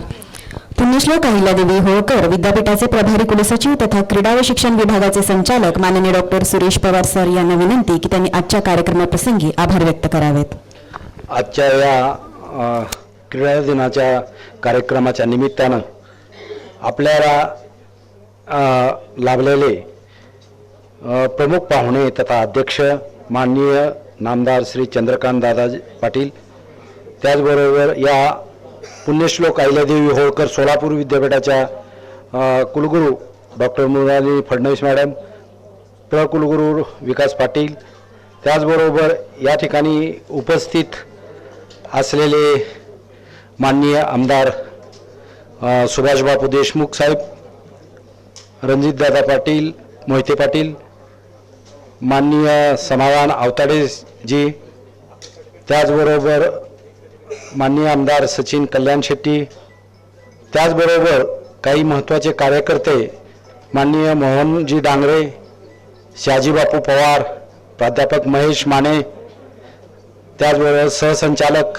अशोक उबाळे सर, त्याचबरोबर माझे सर्व विद्यापीठातील संवैधानिक अधिकारी, विद्यापीठातील सर्व स्कूलचे संचालक, व्यवस्थापन परिषदेचे सदस्य, सिनेटचे सदस्य, अकॅडमिक काउन्सिलचे सर्व प्राधिकरणाचे सदस्य, त्याबरोबर जे सत्कारती हा सर्वजण थांबावे. याच्यानंतर आभार प्रदर्शनानंतर राष्ट्रगीत होणार आहे. तर त्याचबरोबर सर्व या ठिकाणी उपस्थित असलेले पत्रकार, छायाचित्रकार आणि या निमित्तानं मी एवढंच सांगेन की आज आमच्या या क्रीडा दिनाच्या कार्यक्रमाचं आज आमचं एक मोठं भाग्य आहे की माननीय आपल्या उच्च शिक्षण तंत्र शिक्षण विभागाचे मंत्री माननीय नामदार श्री चंद्रकांत दादाजी यांनी स्वीकारलं. आणि ते मला यामुळे सार्थ वाटतं की दादा ज्यावेळेस सिनेटमध्ये आम्ही सर्व सिनेटर होतो त्यावेळेस दादा बाहेर सिनेटची सभा झाल्यानंतर बाहेर आम्हाला पेन द्यायचे आणि ते आम्हाला त्यांच्या याच्यातून ते आमची एक प्रतिमा त्यांची असायची. एक पेन असं नका पण दादा त्या ठिकाणी गेटमध्ये बसून ते आम्हाला पेन देत असत. आणि त्याप्रमाणे मला असं वाटतं दादा की आमच्या विद्यापीठाची आपण 54 कोटीची जी मान्यता आपण निश्चितपणे करावी. म्हणजे आपल्या विद्यापीठाला आपण एक सिनेटर म्हणून जे घेतलेली जबाबदारी या विद्यापीठाची आपण घेतलेली आहे ती आपण पूर्ण करायला अशी अपेक्षा ठेवतो. आपण कार्यक्रमाला हजर राहिलात आणि या ठिकाणी आम्हाला मार्गदर्शन केले त्याबद्दल मी आपले मनापासून सर्व विद्यापीठाच्या कर्मचारी आणि बंधू भगिनीच्या सर्वांच्या सोलापूरकरांच्या वतीने मी आपले आभार मानतो. त्याचबरोबर समाधानजी आवताडे आणि बाकीचे सर्व आमदार आहेत, हे सर्वच आमचे आमदार सातत्यानं विद्यापीठाचे प्रयत्नशील आहेत. सर्वांचं मी माननीय कुलगुरूंचंही आभार मानतो आणि सर्व प्रेक्षक सर्व सत्कार मूर्ती यांचे सर्वांचे आभार मानून मी माझे 2 शब्द संपवतो. जय हिंद, जय महाराज. आपल्या मनात आपल्या राष्ट्राविषयी जे प्रेम वाटते, जो आदर वाटतो ते व्यक्त करणारे गीत म्हणजे राष्ट्रगीत. आजच्या कार्यक्रमाची सांगता आपण राष्ट्रगीताने करणार आहोत.